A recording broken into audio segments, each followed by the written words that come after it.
Hey, everybody. It's Broman. Welcome back to episode 22? 22 or 23? Chad, is it 22 or is it 20? It's 23. It's 23. Welcome back to episode 23 of Ask Broman. I got incredibly stressed out. Episode 23 is going down right now. Monday, December 18th. Monday, December 18th. It's going to be a good time. A freaking great time. I'm excited. If you're tuning in, this is your first time. Hi, I'm Professor Broman. I do a whole bunch of other stuff, and you guys can call in and ask me questions, and I will answer them. Sometimes we have guests. Today we don't, but it's always a good time. Who are we gonna grab first in here? Let's grab this guy. This guy's name is McNuts, which I am assuming is what you order at McDonald's if you're asking for Ronald's testicles. That's a little more related to being crazy, but I mean, well, listen, I would love if I could get a hot bag of McNuts. That would be awesome, and then a side of the white sauce. That'd be great. Nice, man. What can I do? I'm horrible. What can I do for you today? No, it's all good.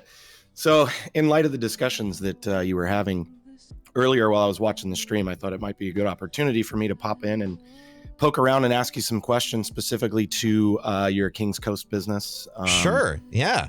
And I share with you what I do as a professional, go through how I help. This is Ask Broman, not Ask McNuts. No, it's fine. No, just to explain. I'm not going to plug I'm just my fucking with you, man. So Okay. what kind of questions do you have for me first?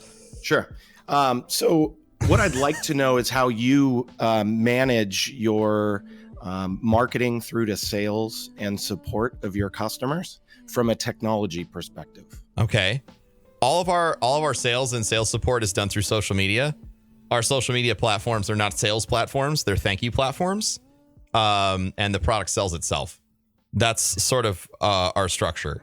So me, and when we started, myself and Corey, we were like, hey, try this out. We're making a coffee company. We'd love for you to try it. And then after you try it, tweet us, give us your review, whatever. And then we built our brand based off of the interactions that we had with customers intentionally. If you go through our social media pages, you'll notice that very little of it is selling focused and a very large amount of it is focused on interacting, saying thank you, getting feedback. Sort of using the company as a mirror to a personal brand as opposed to just being a company. Got it. Okay, I'll rephrase the question because I think I didn't articulate it well enough. So what like e-commerce platform are you using? Sure. As customers are coming in and purchasing from you, how are you storing and hosting that information in order to remarket and or support them and know who they are? So we use Shopify for our back end of everything. Are you familiar with Shopify? I am. Yep. Yeah. So they have a full integrated suite of analytics. You can give you day by day or hour by hour breakdowns of site traffic, visits, empty cart stuff, things like that. One of the things we added recently over the holidays was a cart recovery email that we sent out to everybody who you fill up a cart and then you forget it. And then we send out an email 2 days later. And right now we have like a 10 to 15% recovery rate on that, which is apparently very high. So that's, and then all of that is stored and sort of data managed by our, I don't know. He's our first employee at Rare Drop. So he used to be chief technology officer somewhere else. His company downsized, and so we hired him because he's a friend of all of ours. So we brought him in because he has an incredible amount of value when it comes to dealing with numbers and things like that. So he does all of the back end management on the data and sort of just feeding it back into us. But thankfully, a lot of what we do up front to educate the people who buy our products and things like that, we're not really having to respond or react to any numbers that are happening. We're everything that we're doing is working, and the numbers are sort of just proof. Perfect. So returns, managing RMAs, finances, things like that, is that all being done on the Shopify platform? Kevin is in charge of most of that. I am in charge of marketing And then a little bit of marketing and media management is what I do for us. And then Kevin and Alex is tech, and Kevin is money and numbers. And then on the logistics side of things, the logistics guys handle all of the returns and ordering and all that stuff. Got it. Okay, so it sounds to me like Alex would be a guy I'll shoot my details to. It'd be Alex at raredrop.co would be how you get a hold of him. And he's dead. We got killed it. McNuts. No. I'm taking he was notes. Obviously writing it down. Yeah, I'm diligently taking notes here. I apologize for the delay. I'm a push to talker, so don't want to. Oh, I got you. I understand. Leave the noise in the background. I never do push to talk. I always have an open mic because I'm more important than everyone else. You do. You probably do push to mute, right? Yeah, that's what I do. Yeah, push to mute.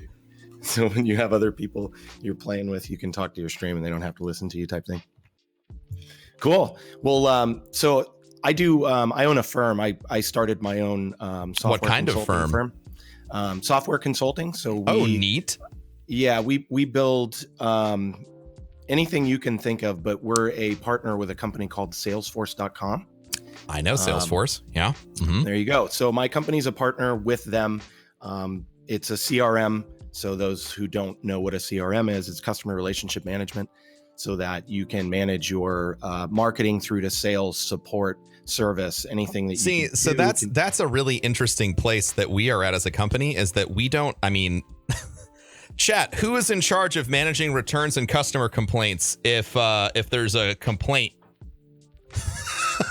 Who manages the customer relations for Kings Coast? It's me or Corey live on stream that are troubleshooting any issues or building that rapport, which is one of the other really strong strengths that we have, is that we don't have to set up a back end like that, because we are actively managing. We literally have owners of the company with a direct access line to them 120 hours out of the week. Yep. So that's something that's really interesting. I think it's a strength that we have as a company that it doesn't go unnoticed to me, but and I think that maybe more business savvy people would look at that and go, holy shit, that's insane. Because most owners are not going to be talking one-on-one to do customer support for somebody, but we do. And I think that pays really big dividends in, brand value and obviously consumer connection. Yeah, I love it. I love the bootstrap stories. I love the starting new businesses. I've failed at probably 4 companies before I got into the software consulting space. Dating myself here, I'm 40 years old. So been around for a while, but it takes those failures, right? And everything you've talked about, just, anybody out there that was expressing any discontent for what the professor was preaching is, you need some, you need to take some lickings and keep at it. And the idea of not doing free work because you think your time is valuable before you've even proved yourself is a bit of a joke. It is. I used to have a hard time with that. Like, I guess for me, like I was always empathetic because I was like, well, you got to demand your value, but you have to get to the point where that conversation, like you actually have a proposition. Like, demanding your value means that you have shown that you have value in the first place. And you're basically saying, like, okay, at this point, if I'm not being paid, you're taking advantage of me. And a good person will go, yes, of course. We would love to start paying you. Thank you for all your hard work. But a piece of shit will say, we'll just get someone else to do it for free. And then you don't ever do business with that person again. You never wanted to do business with them in the first place. You shouldn't have been doing business with them in the first place. But, if you got in the situation where you did, now you have a story for yourself and you have stories for anyone else that might want to work with them. And in the long term, that company is going to do so much damage to themselves by burning every designer that no one's going to work with them, and they'll be forced to pay someone eventually. So they'll have to eat their own shit. And I love making bad companies or people eat their own shit because, it's their own bed. They just make it. I love it. I always say, the best revenge is success. So yeah. Living well is the best revenge. Putting it in everybody's face that's saying, no, I didn't want to do any work for free because I'm worth it. Fuck that. Suck it up, do some work, prove it. Yeah, exactly. No, that's great though. I totally understand where you're at as a company in terms of everybody kind of doing everything, wearing 5 hats. Yeah, that's where it's obviously fun. Not the long-term plan, but no, not at all. For me, it is like, I mean, that's something I believe in, like, really hard. Like, if somebody after this podcast sends me a DM on Instagram, they're like, hey, bro, man, I noticed that you use a microphone and I'd be really interested to know what kind of microphone it is and what kind of compressor you use. This is literally a conversation I've had over the course of the past 3 days with just a random person a follower, because I care about people. I'm always going to get down on the ground level and do stuff because I think that has a lot of value. And the more important you are in a company, when you make that action, the more value that action has to the singular individual that you're talking about, and the chance of that positively impacting everything else in the long term is huge. So for me, that's a practice that I'm probably not ever going to give up, at least on social media, because I just feel like the value behind it is just too fucking high. Yeah, it allows everybody to connect and see that you're actually a person. You're not just a robot sitting on a screen, right? And or like a faceless company. Well. I think companies need to work really hard to start proving that they are actually, that there are people that work there. Because it's just so easy to disassociate. So having a face and having a public persona, no matter where you're at in a company, that's actually you, has an incredible amount of value. Right. That's awesome, man.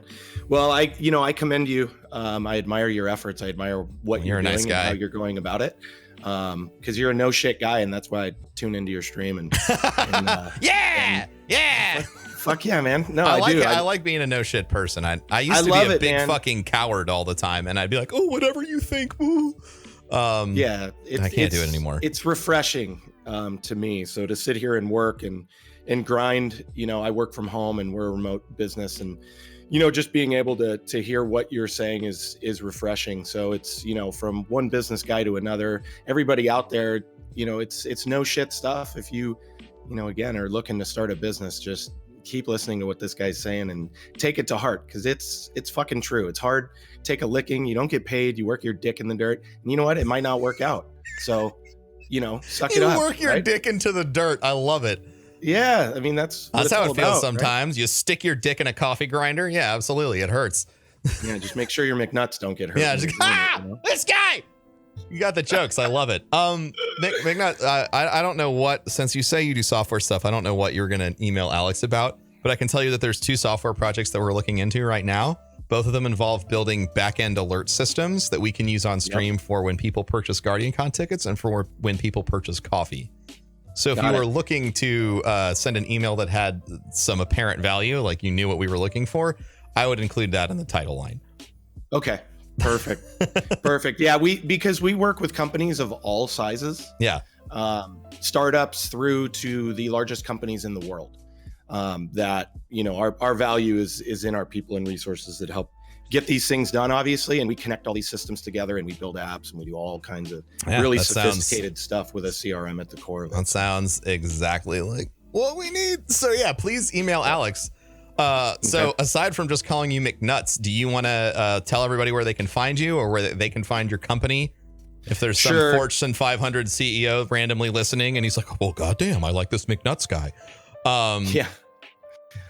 Sure. Absolutely. So the company that I founded is called Cloud Performer. Okay. We are located out of Atlanta, Georgia, but we have resources all over the country and work with companies large and small all over the country. And that would be the best place to go if you have an inquiry or, I saw a bunch of people in the chat too when we started talking about it. And a few people were saying, I use Salesforce. I'm on Salesforce right now. I use it all day, every day. Mm-hmm. It was really interesting for me because I really expected people to be like, what the heck is this guy talking about? You'd be surprised at the average IQ level of people in Twitch chat when they actually start talking about business. It's very high. Yeah, I love it. It's great. It's refreshing because initially I was like, I'm going to reach out to Broman. Let's see if, he'd even be interested. And here we are, right? You just put yourself out there and I think the tip may have helped, but that's what you got to do. Sure, but that doesn't really matter. Well, that's that's a value proposition in of itself. Here's money, talk to me. That's like a legitimate move. That a lot of people, do. It may not have paid off. Sometimes people do that shit and it makes me really uncomfortable. So that was a gamble.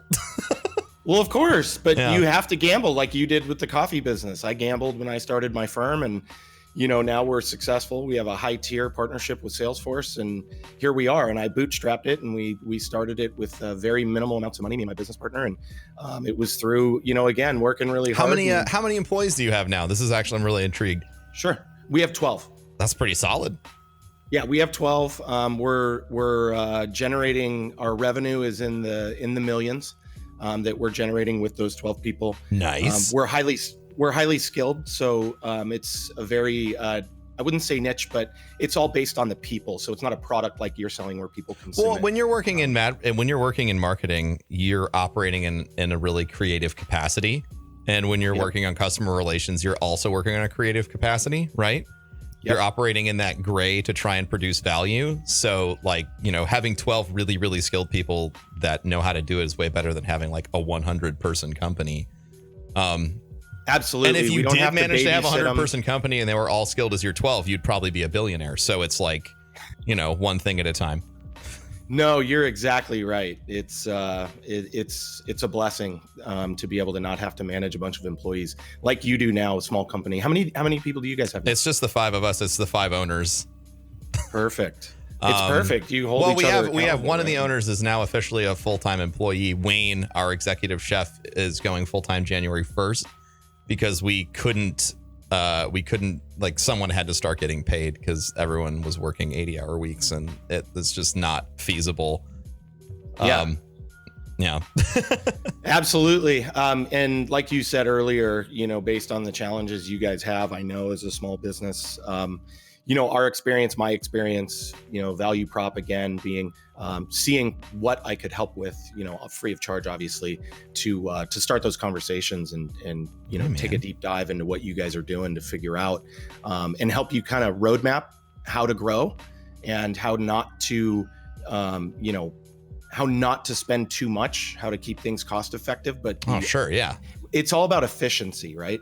So access to information, how quickly you can get to it, access to that information and being able to react on it and to act on it is the key to business. The more information you have, the faster you have it on your computer, on your phone, whatever it is, in order for you to run your business. Chasing down information on spreadsheets or wherever you're keeping it is such a pain in the ass that, information is king, and small businesses like yours can dominate the market if you have that access to information and can act quickly. Oh yeah, absolutely.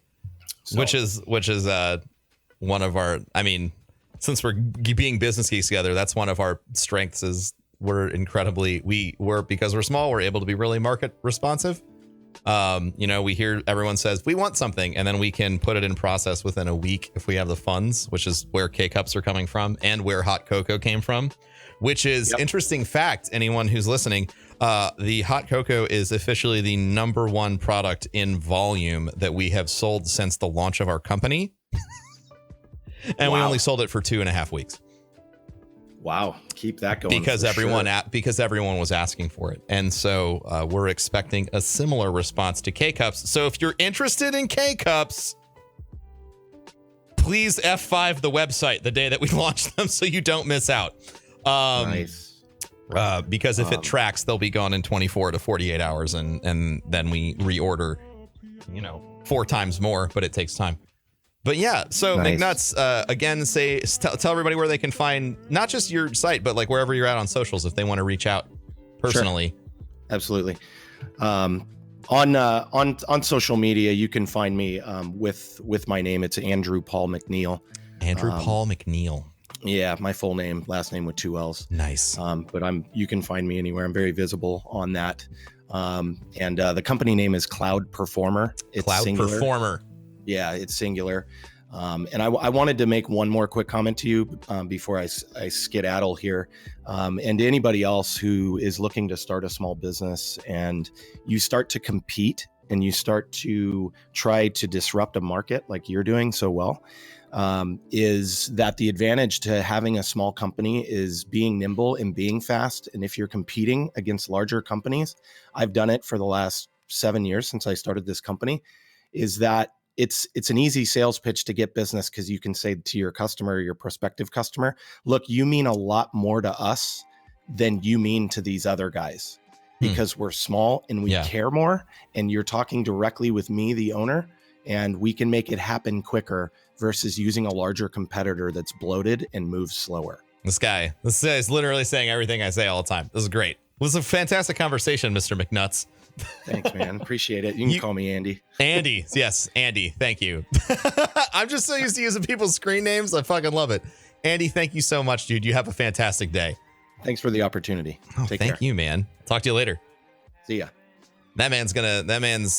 Listen, if you want a perfect example of somebody trying to get your attention, he did a great job. He hacked my brain really hard. He showed a lot of initiative, and I'm a fan of that.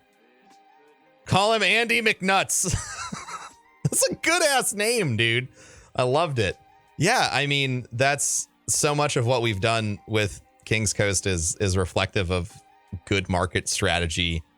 And it's one of the reasons why we've been really successful. And it's one of the reasons why I was telling you all earlier, if you are trying to get your business off the ground, find someone like me or Goth or anyone else who has a lot of social reach that you might already have a relationship with. And you can build out something for them. Be like, listen, I'll make you partner, or I'll give you free stuff. And you can go out there and you can have people have just these massively disproportionate reach, do hundreds of thousands of dollars worth of advertising for you for, a 10% stake in whatever, or being a co-owner, or just sending them free shit if they really, really love you. It's all bartering. And especially when it comes to owning your own business, the second you learn that it's all bartering and that everything's got a price, but everything's also got an alternate price. Like, yeah, maybe I can't give you $2,000, but like, what if I sent you two streaming computers? Like, you could get a lot from me for 2 streaming computers. That's for damn sure. Hey, I got a Threadripper build and an i9 Extreme build. Oh, okay, cool. So like, do you want me to like send you my pets or what? It's all bartering. It means a lot of stuff. And I'm not trying to Shark Tank your shit. I'm just saying that if you can conceive of the fact that if you don't have money, you have to use what you've got and barter with it. That's how you get where you want to go in the beginning. And then you can take other stuff. So that was an awesome conversation. I love talking that's the first time we've talked to another small business owner on here. That was really, really neat. I hope you all check him out. I'm sure if you sent him an email too, like, hey, I heard you on Ask Broman. I would like to order the large McNuts and also find out more about your company. You'd probably get right in there. So let's move on to Ace Fisher. I don't believe we've spoken to Ace Fisher yet, but he's been in here like every single day, like on the dot. So, or she. Ace Fisher, what's up? What's up, bro, man? How are you, sir? I'm doing great, man. We haven't spoken on the podcast before, have we? No, I didn't think so. I just saw you in there all the time. I'm trying really hard to enforce my no repeats until we're doing like a repeat episode month or something where we do follow-ups. So I'm always nervous about it. But yeah, you've just been in here every fucking episode, and so I think we've already talked. Right? Yeah, I enjoy your content, so it's pretty easy to hang out. I appreciate you, man. I see you every day, and it means the world to me. What can I do for you?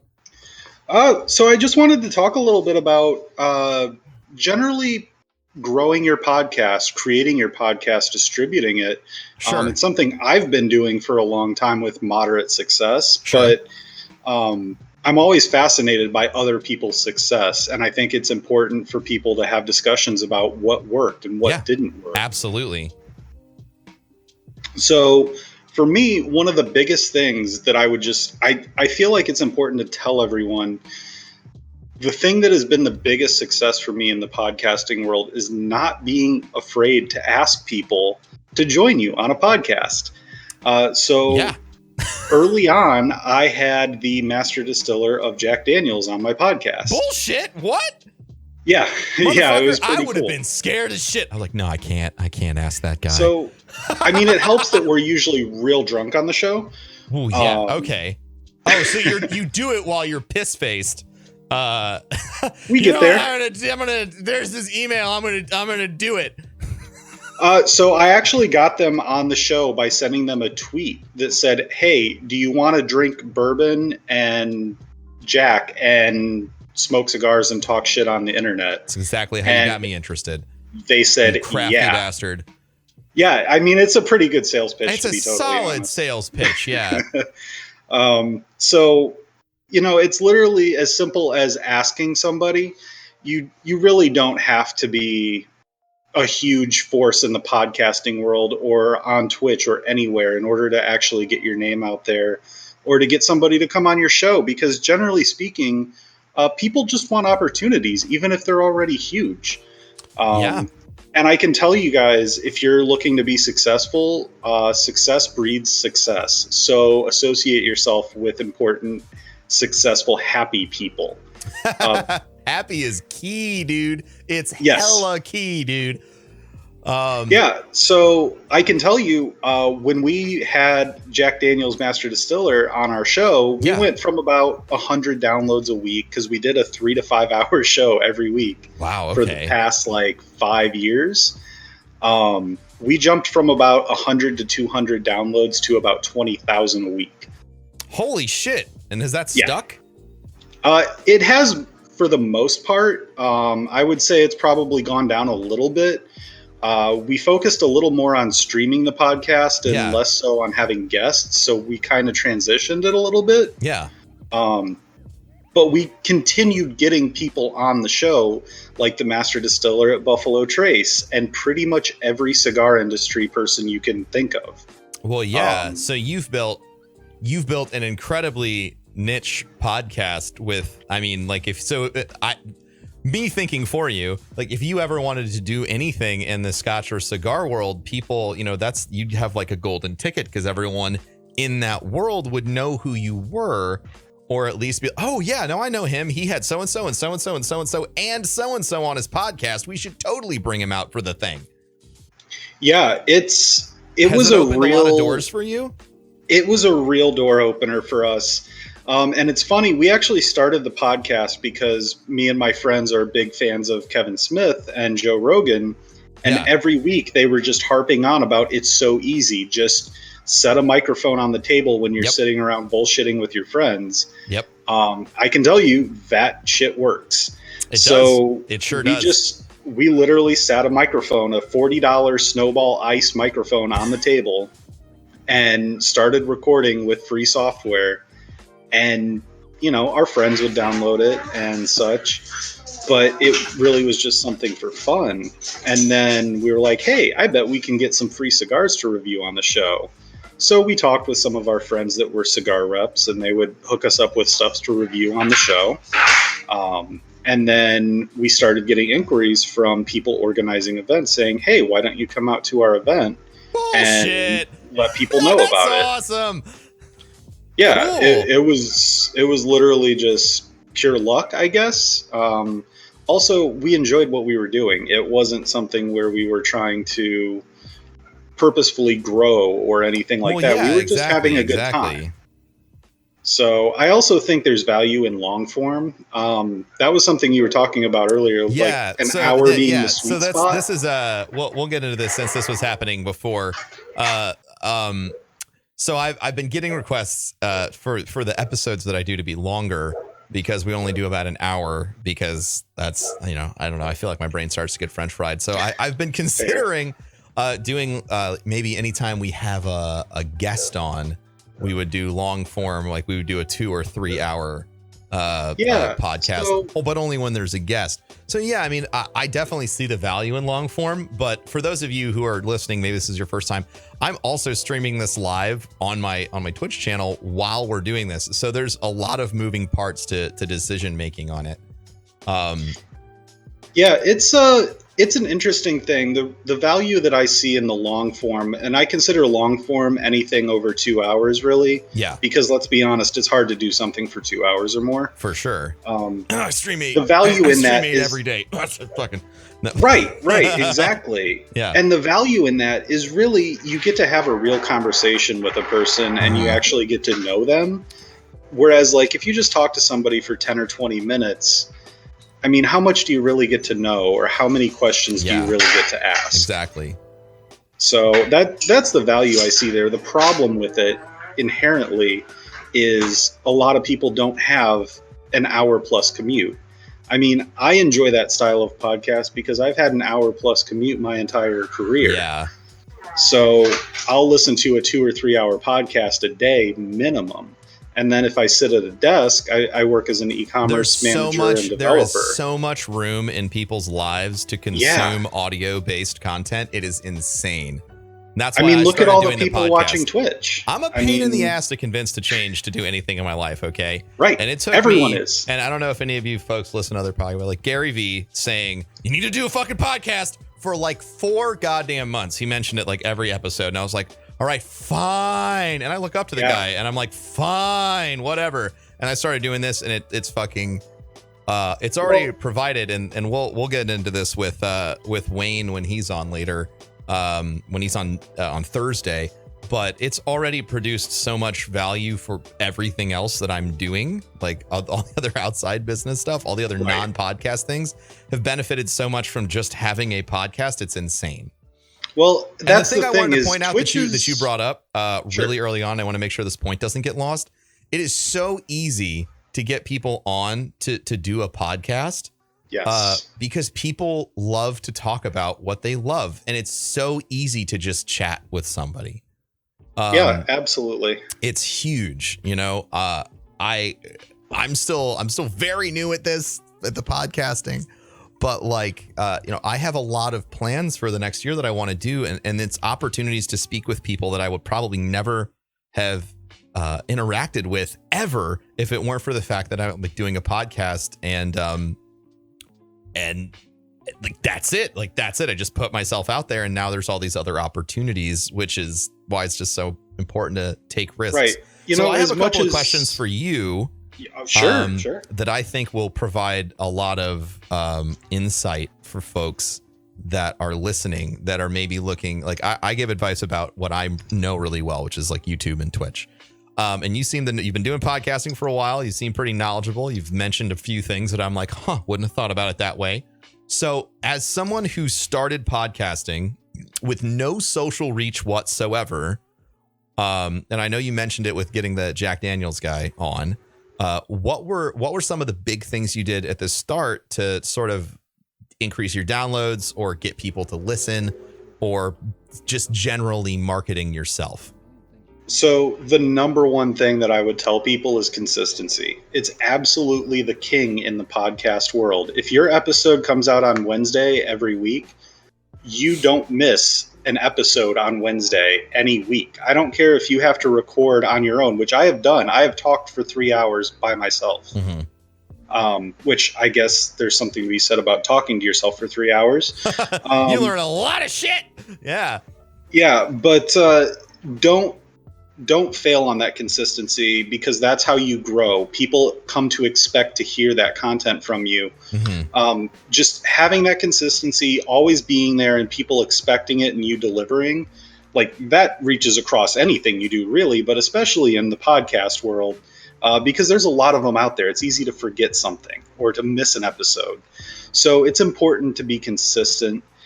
We actually went 4 years without missing a single episode. That's insane. At 3+ hours through childbirths and holidays and everything you can think of. Wow. Just because we love doing it. And that's the other thing is, don't start a podcast because, hey, crime dramas are popular. Don't start one and try to fill that popular need, because there's a billion other people doing that. Pick something you're passionate about. It's easy to sit and talk with your friends about the things you already talk about. Yeah. So easy. And it's one of those things where if you're interesting, people are going to be interested. And don't be afraid that the thing you're interested in is not interesting to somebody else. Because can I just take a second and just pause you right there? Sure. If you're interesting, people will be interested in you. I think that that's something that folks, I don't know how to say this. They don't talk about it very much, but there's a talent level, right?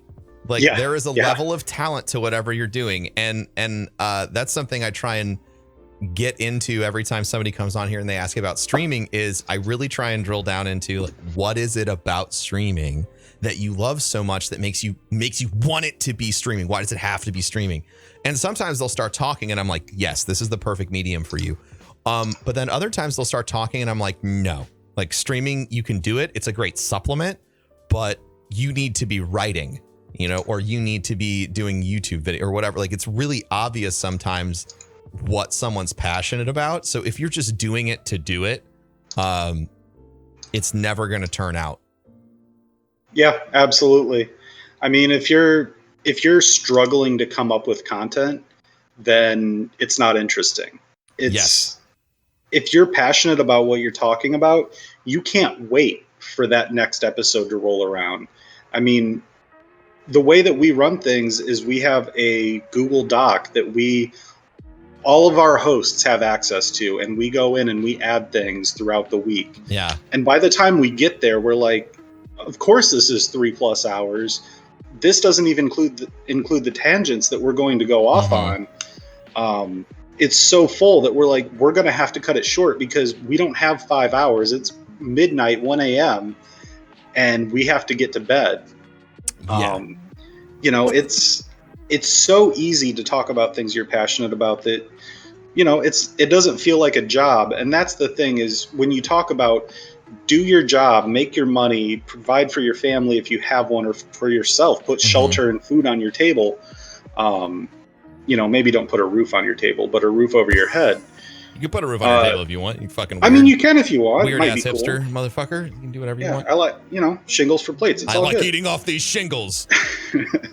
But no, it's very important to do that first. Really pay attention to your income and be conscious of that. Do your due diligence, be a responsible adult. And then after that's all done, you go and you put in your 8 or 9 hours. And then you go home and you put in your 8 hours plus on your passion project, the thing that you want to do. Don't make it a job to do the thing that you're doing, because you already have one of those, or you should anyway. Be a productive member of society and then work on the thing that you're passionate about. And it doesn't feel like work. Yeah. You're just doing the thing you want to do. Yeah. And like you said, if you don't have a thing you want to do other than work and spend time with your family, then that's your passion project. Go home and spend time with your family. It's so beautiful that if you define success as, a solid wage job that lets you provide for your family, take 2 vacations a year and never miss a sports game, or make sure you're always home for like X, Y, or Z activity for your family. And you get to hang out with your buddies and binge watch Netflix every night. And that makes you complete and it makes you feel happy. That's so fucking cool and amazing and great. But I would actually die like if I tried to live that life. And that was my mom's thing growing up. I mean, I grew up with a single parent, and her thing was, you're going to private schools. And she worked her ass off to provide for me and to send me to private schools so that I would have a better life than she did growing up. So there's absolutely value in that. There's nothing wrong with that, and it's admirable. Absolutely. But at the same time, if you're inspired to do something, don't be afraid. Don't be afraid to start doing it. There's generally a low bar to entry in some way. There's you can tension. get there. There's tension there. It's pulling, Yeah. You have to find the place where the tension is perfect for you. Right. Between whatever it is and whatever it is. And you know what? That brings up an interesting thing too. And I don't want to take up all your time. No, it's cool. Ace. We'll wrap it up. I do guys, have if you don't one know, last Ace point. Fisher has asked me to be on his podcast. I have. Okay. So if you like what's happening right now, there'll be 3 hours of it at some point in the future, apparently. So, like, Yes. yeah. So the one thing I do want to point out is failure is a real thing, as I'm sure everyone is very well aware of. Don't be afraid of it. So I did attempt full-time streaming. It was something that I was inspired by you and Goth and a bunch of other streamers to try. I knew it was a bad idea to say, hey, I'm just going to do this, whether or not I have the big following or not. And I failed spectacularly. I streamed 8+ hours a day for over 6 months and had little to no success. Because it just didn't fit, right? I mean, it was fine. I felt like the streams were good. I accrued a small following and it was great, and people still watch my stream. But aside from that, like, the podcast was just so much more successful. And I said, you know what, let's take a step back, go back to work as a normal e-commerce guy, and, you know, use my degree for what I actually went to school for. Yeah. In a more applicable way, and double down on the podcast, and we'll stream that and be reliable on that. And since that, it's been much more successful. You know, I can't tell people enough that failing is okay, but you have to learn from those failures. Don't keep failing over and over the same way. You have to mine for some gold in that big pile of shit that failure is. It's in there. You have to go get it. Absolutely. And you know what? If you fail, try to learn from it. If you feel like you just don't understand, talk to somebody, communicate, say, hey, I don't understand why I couldn't do this. Can you please help me? Yeah. Be open to criticism and don't be upset when you fail. Just find the podcast like Ask Broman, where you can come ask successful men maybe what happened wrong. Who knows? Yeah, failing is okay as long as you learn from that failure. Failing repeatedly for the same reason is not okay. Yeah, you have to move forward. Right. Absolutely. So, well, Ace Fisher, thank you for your time, sir. Thank you very much. I appreciate that. Now I'm really excited about joining you on your podcast whenever we can make that happen next year. But for now, can you tell everybody where to find you, and specifically where they can find your podcast, so you can steal literally everyone that listens to mine? Because goddamn, you're good at this. Well, I appreciate that so much. And yeah, absolutely. You can find us at boxpressradio.com, like a box pressed cigars, where that name comes from. Or you can find me on Twitter, Box Press Radio. We're on Facebook. We're everywhere. Just Box Press Radio or Ace Fisher 1, my username on Twitch. You can find me through that.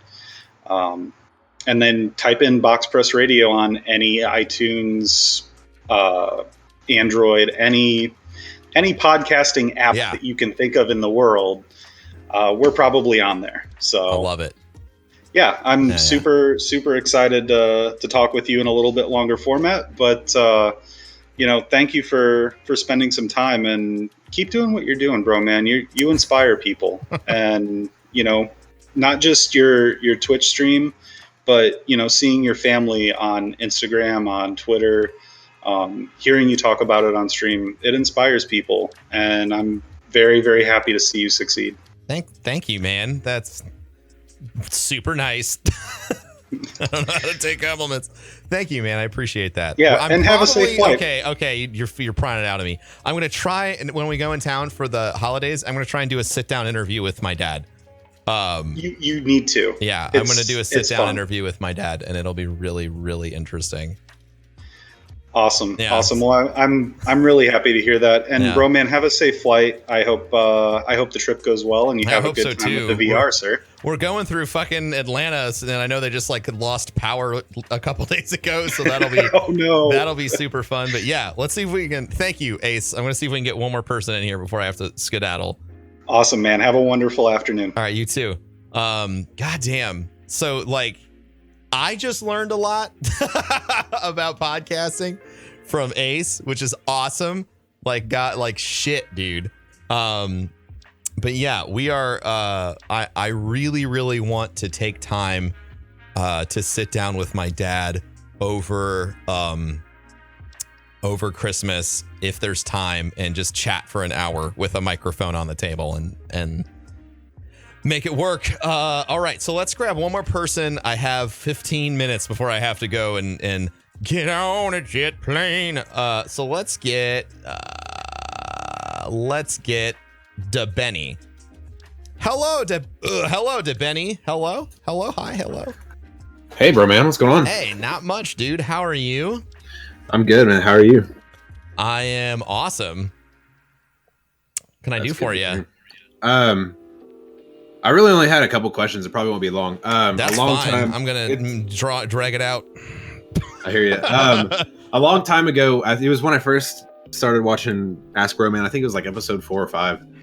I was just sitting in stream. You started doing it, and I was like, "Whoa, this is dope!" And you were talking to somebody about them trying to grow their Twitch channel, and one of the big things you said was staying in kind of the trend of Twitch. Sure.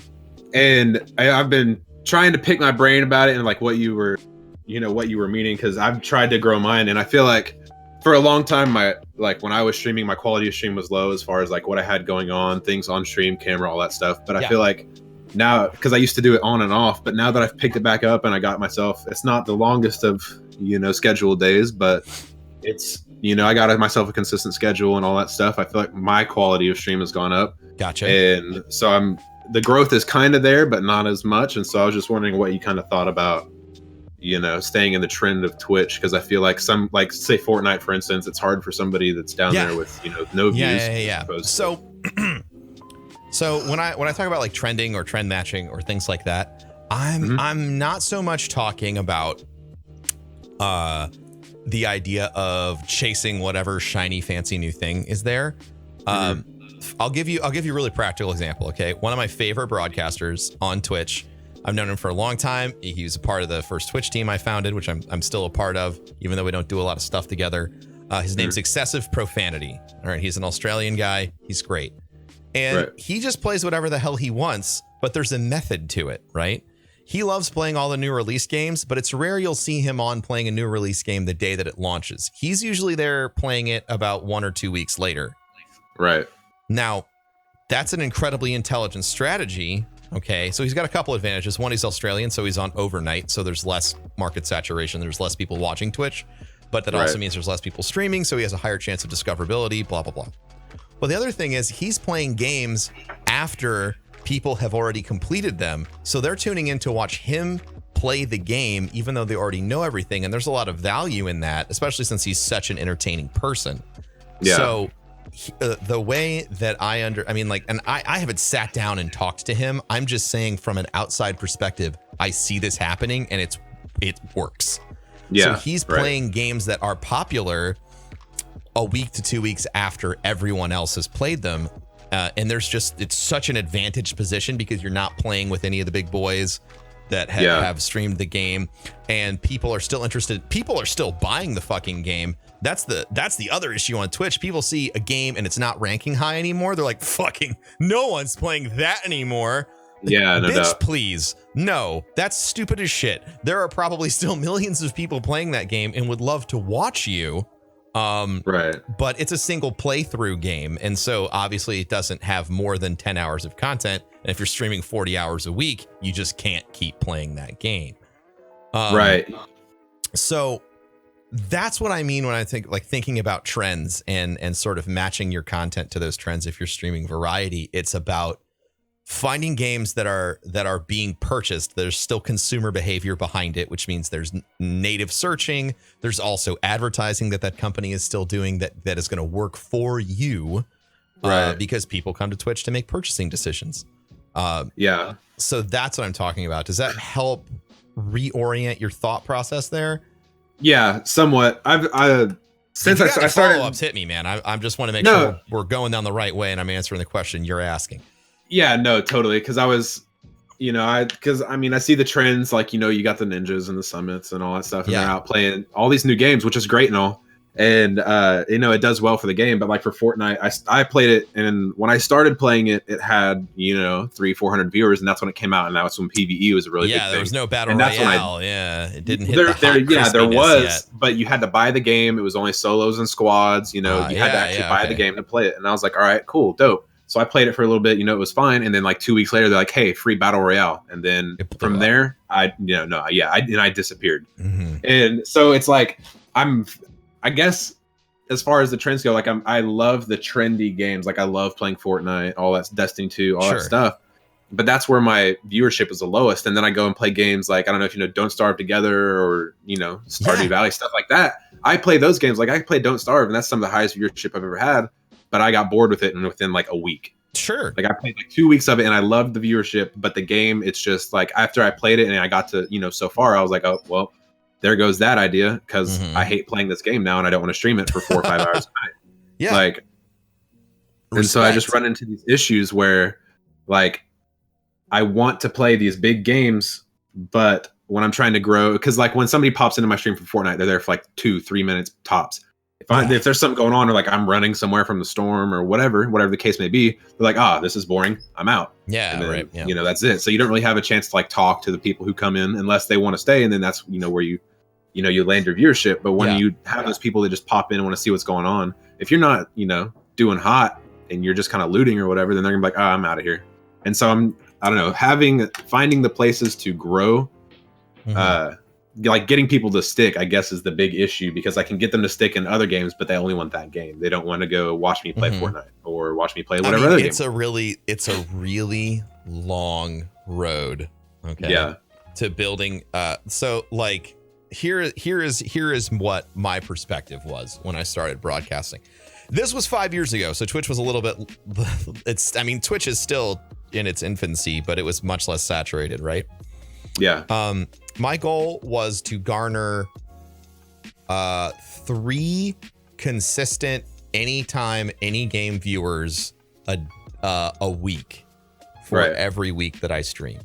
And that was a completely arbitrary goal, but and if I hit it or didn't hit it, I didn't give a shit. Okay. Right.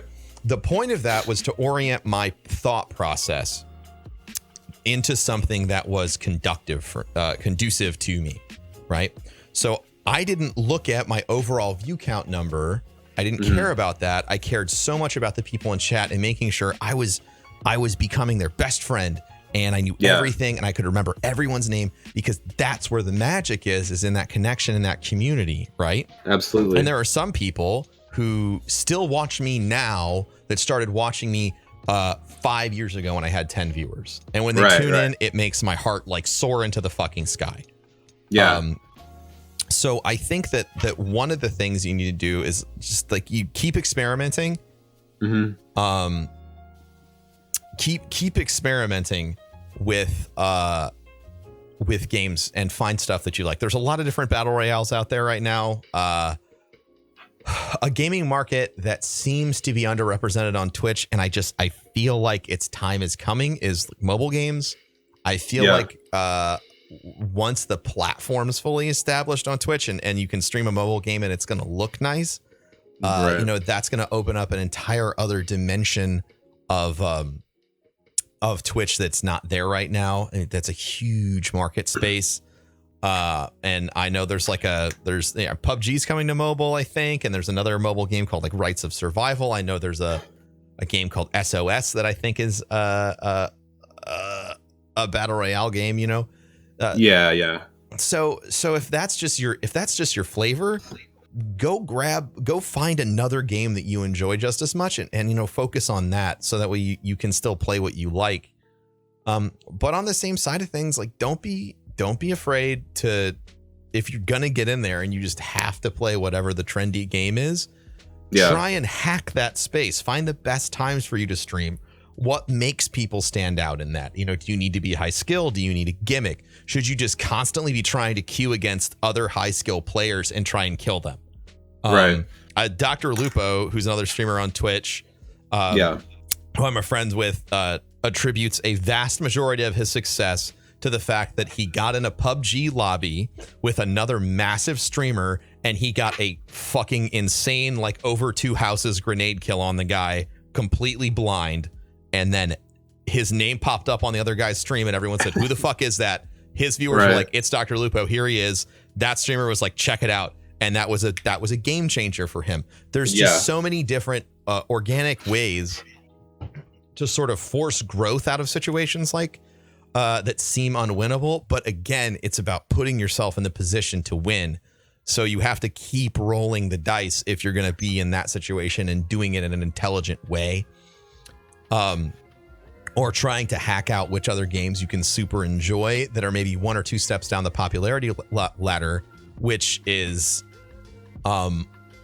awesome for you. Yeah. Because you can't, like, listen, if you're starting, you don't need to be looking for 10,000 viewers. You need to be looking for 10, and then you need to look for 100 or whatever. Yeah, I completely agree with that. And like you said, when you were, smaller, you liked getting to know everybody in your chat, remembering their name and stuff. I like to pride myself in that too. I mean, I have the consistent 3 or 4 that come back and they're like, hey, and I ask them how their day is going, how their kids are, whatever they got going on. And that's great. And it's not even just like the battle royale games, is it just as in games in general, like Stardew Valley. I was planning to do that because they got multiplayer coming out soon. And I'm really, that's going to kick the game Stardew, man. Yeah. Wow. Yeah. But like people love it, but you wouldn't guess that from the views it gets on Twitch because it gets like 200, 300 views on Twitch. Yeah. But I feel like when that time comes around and, multiplayer hits and everybody's gonna be like, whoa, because there's gonna be like a whole new content update and everything, that's where that's gonna hit. And it's kind of gonna blow up a little bit, but it's a matter of, I don't know. Inserting yourself before the fact is good. Yeah. If you're pulling a consistent 200 viewers in a game and then it has a massive update, those people are going to come look for you. Yeah. Or they might go check out the big people, and then after the hype week's done, they're going to come back. Right. Yeah. So I guess it's just a matter of like, because it's not coming for a while and I want to play it. But I also have people that are like, I don't know, like I have other content creator friends like, hey, come play this and come play this. And I'm like, yeah, let's do it. And then we collaborate on stuff, whatever. But then it's like I go 1 step forward and 2 steps back when I go with those people, even if it's like for a night, know. I mean, so I'm just kind of in that weird spot there's no guaranteed thing you can do to be successful. Yeah. You can position yourself properly. You can pick the right games to stream. You can work with people. You can collaborate. You can network. But ultimately, the thing that's going to play out over the long term, and I mean like 5+ years of you doing this, is your level of talent and your level of patience. Right. Yeah, I can see that. Yeah, for sure. So that's you have a good mindset. It sounds like you're grappling with the right questions. It's patience and time. Right. It's a slow road. And just because you're not seeing results doesn't mean that you're not doing it the right way. Right. Yeah. And I hear that, like, before I even considered streaming, you always see the people in chat. They're like, oh, what do I need to do to be like you, And yeah. Well, that's one of the reasons why I started doing this, because the answer to that question can be talked about all the fucking time. Yeah. And it doesn't. Well, when it's on, there's no answer. Yeah.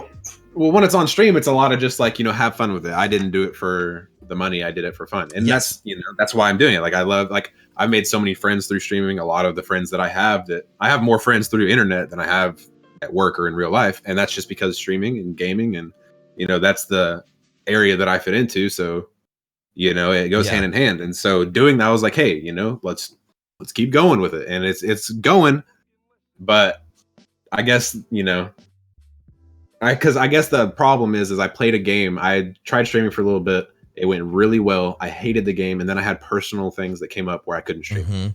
Yeah. And so I left. It's tough. But when I started playing that game, I played it for like a month and I went from loving it to hating it. But in that month, I got like 300 or 400 followers, which was a lot. I think it was like 200 to 300. And that's when I first started streaming. I went from like 30 to 200 in a week. Yeah. And so it was great. And then people started getting toxic, this, that, the other thing, whatever. And it just, none of it lined up right. And so now I'm sitting here and I see these numbers that I had before, or Stop this fucking poison. Stop it. Yeah, I know. That's what I'm trying to, like, because I just started over. I started over in October. I worked myself up. I got affiliate before I even thought that I would, it like in a lot shorter of a time frame than I thought I could. And so I was like, yeah. And then it just kind of flatlined a little bit. And I'm trying to I guess I'm trying to find that next thing to get myself off that plateau because I'm finally getting out of that, that poisonous mindset of I used to have this and now I don't. Fuck the numbers, focus on who's there is so very important. I feel it is the numbers are like, yes, in the fucking ultra long-term game, yes, the numbers will show up when you are doing well. But I think our human conception and the way that we've been conditioned now that the internet is such a huge part of our lives is that things will come this as quickly as you can, order a fucking Uber. And that's just not the case for real long-term success, for literally starting from nothing and then believing that you are fucking entertaining enough to play a goddamn video game on the internet and people will pay you money to watch. It's an insane dream, and you have to use that reality to orient yourself. Say this is going to take a long time because this is absolutely fucking nuts. Yeah, like you said earlier, you got to stick your dick in the coffee grinder. Yeah, exactly. This is, and I'll share this because it was one of the most interesting conversations I've ever had with anybody. When so I was talking with Deej. He's a community manager at Bungie. And we were talking about streaming, and we were just sort of like trying to hack out, like just like talking, shop, right? Right. And then he kind of stopped and he said, like, do you ever take a moment and think about how fucking ridiculous all this is? And I was like, what? And he goes, like, it's ridiculous. Like, he's like, I have this job because I started writing a Halo 2 clan blog a decade ago. And now we're here talking, and we're talking because you play video games on the internet and people watch you. He's like, we're all trying to figure this out still right now. And I love the conciseness of that concept. The fact that all of this is yes, like there's normal principles you can apply, but at its core, like it's all fucking ridiculous in a really big way. And, having a little bit of brevity to kind of giggle at yourself and how ridiculous shit actually is, while you're working really hard to try and solve problems is incredibly helpful. Yeah. Like I started dating my current girlfriend. Now we've been together for a year, and then a little after we started dating, I kind of brought up, that's why I wanted to start streaming again, because the personal things I had before went away. I was trying to explain it to her, and she's like, people really give you money? That's a thing? Like, and I tried to, I showed her, and the whole thing, and she's like, that she didn't believe it. She thought I was kidding. Like she thought it was a joke until I started which is and great. The same thing with my parents. Yeah. And that's where I'm like, that's why I feel like, even though Twitch is, 6 years running, however long it's been, and people, you hear people like, oh, it's too saturated. Like, the people who are big the people who got big or just got lucky, and it's like, no, they were doing it. You think about how they were, because there's only like 1,000 people watching Twitch maybe, and there's all these guys that no one knew who Twitch was, and then it took its time, and now we're here, and then you got like the Docs and the Tims and and then yourself, and it's just like what niche they fall into. But there's still a lot of time and a lot of people to have come and watch you, and so exactly. I don't know. It just I'm sure as Twitch goes forward, they're going to have a few reinventions of themselves that's going to cause a massive spike in user base that will be incredibly noticeable, and it will be career making moments for a lot of people, and career ascending moments for folks that are already there. That's how I feel in the long term. But I actually have to get going soon. So yeah, get on an airplane. Me as well. I'm actually, thank you so much, work, Benny. so. Can you please shout out your lovely channel for all these wonderful people? Yeah, Twitch, Instagram, Twitter, Facebook, all of it. It's just DaBenny _. That's it. DaBenny DaBenny. Absolutely. Thank you very much, my guy. You have a wonderful day. Thanks for the great conversation. I appreciate it, Broman. Have a safe flight. Peace. Everybody out there listening on iTunes or Stitcher or Google Play or Anchor or wherever, first of all, thank you so much for spending some time with me today. I appreciate you. Thank you all for listening. Thank you for all the kind comments and rating and all that good stuff that we have, I have been able to read lately on Instagram and Twitter. If I could ask you kindly to rate the podcast, and if you do so, I would love you forever. But also, and I'm going to start doing this more often, I really love talking with you all, and I don't have piles of time every day, but I do have some. So if you don't already, follow me on Instagram. I'm Professor Broman. It's the easiest way to get a hold of me. I try and post fun, silly shit there, but more importantly, it's the best way to get in contact with me about any questions that you might have about streaming or anything that I do. I reply to literally every DM that I get that isn't a picture of your penis. So, please, if you want to do that, I will have a lot of spare time, a lot of travel time here at the end of the year because it's, family and holidays and things like that. So if you could do me a great favor, rate the podcast and then give me a follow on Instagram so I can actually talk to you and give you like answers to whatever the fuck you want to talk about. I would really appreciate it. Thank you so much. And I'll catch you next time. Peace.